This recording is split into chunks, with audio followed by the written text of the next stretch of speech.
Hello everyone, welcome back to Paul's Thoughts. I'm going to do a quick video this morning on for sale by owners and what the dangers are in for sale by owners, why I think sellers should not do for sale by owner. Obviously as a realtor, everyone's going to think about the money and the commission, but I have a couple of very practical points that I want to bring to your attention about why you should not do for sale by owner. The number one thing is because of market exposure, okay? So 89% of homes that sold last year, according to the National Association of Realtors, sold with the assist or the aid of a real estate professional. So someone listed the house, somebody put it on a multi-list, somebody took professional photography, things of that nature. So if you think that your house is in the top 11% of homes that's going to sell, then congratulations, I'm obviously very happy for you. But for the most part, vast majority of homes obviously sell with the assist of a real estate professional. So just keep that in the back of your minds as you try to make this decision. The second thing is, do you know how to most effectively negotiate through a multiple offer situation as a seller? The reason I bring this to your attention is because in this market today, it's a seller's market.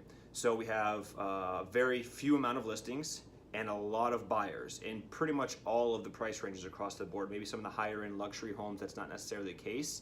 But for the majority of the marketplace, it's a seller's market, which means that sellers are getting multiple offers on their homes, whether they're listed for sale by owner or with a realtor.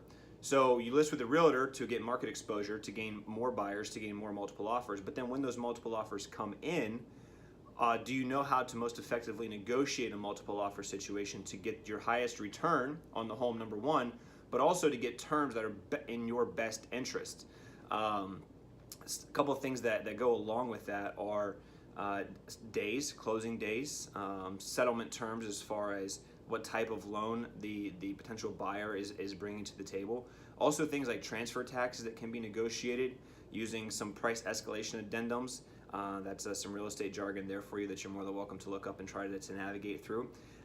So there's a lot of stuff that goes into it if you get into a multiple offer situation. The third thing is, do you know that there are only two parts of the sales agreement that protect you, the seller? Only two. Now, I'm not going to tell you what they are because that's tradecraft, and I'm not giving that away. But one of the reasons that you hire a realtor is not just to market and advertise your home. That's definitely a part of it for sure.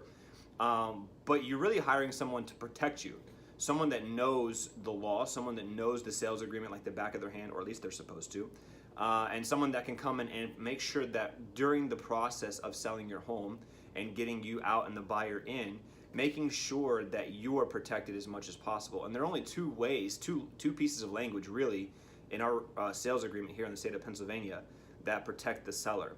So that's another tidbit of information there, another reason why it's a little dangerous to do it for sale by owner. And fourthly and lastly is, can you afford to not be represented by a professional during one of the most legally binding transactions you'll ever be a part of?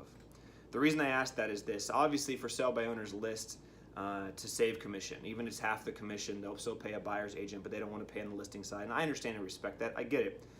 But life is not always about money. And if you, in this business, I'm a very strong believer that you get what you pay for. And if you decide to not choose a real estate professional to represent you, there are a lot of liabilities that come along with that. Obviously, we have to be licensed, we have to be trained, we have to be insured. And so there are pieces of knowledge and methods that we use to make sure that we're protected as well as our clients are protected.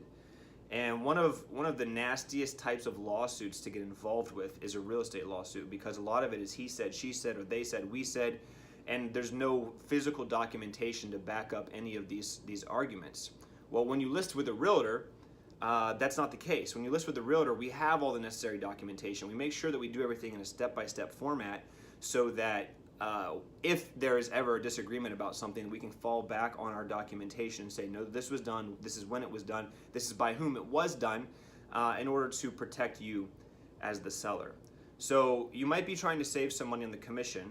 A couple pieces of advice. Number one, you're actually removing yourself from a larger buyer pool by not advertising, by not listing with an agent. I understand that Zillow and Realtor and Trulia are out there for you, but they don't advertise to all buyers like we do. It starts with a realtor and then it goes to Zillow and Trulia and Realtor. And so you are getting some of the population for sure, but you're not getting all of the population. So if it's all about marketing and if it's about getting top dollar and return on your investment, the best way to do that is to be exposed to as many people as you possibly can be. So I've caution you, if you're considering going down the road of listing as for sale by owner. I understand why you're doing it. I'm not against you, obviously, by any means. There's just a lot of things as a real estate agent that I've seen that have caused problems for people during that process. And I'd rather you not have to experience the negative side of a real estate transaction. I would rather it to be a very positive, encouraging, and productive transaction for you. So those are my thoughts on why I think you shouldn't go for sale by owner.